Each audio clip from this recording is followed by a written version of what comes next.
Hi hello అందరికీ నమస్కారం అండి. మన తెలంగాణ రాష్ట్ర వ్యాప్తంగా రేషన్ కార్డులు ఉన్నటువంటి ప్రజలకు అదిరిపోయే 2 శుభవార్తలు రిలీజ్ చేసిన మన తెలంగాణ రాష్ట్ర ప్రభుత్వం.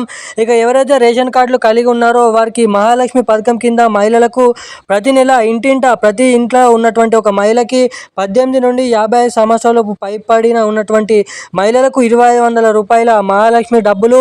అదేవిధంగా ఇప్పటివరకు ఎవరైతే పాత పెన్షన్లు తీసుకుంటున్నారో వారికి కొత్త పెన్షన్ డబ్బులు 4,016 రూపాయలు, 6,016 రూపాయల కొత్త పెన్షన్ డబ్బులు వచ్చేసి ఈ 2 కొత్త పథకాల రిలీజ్కి డేట్ అనేది ఫిక్స్ చేయడం అయితే జరిగింది.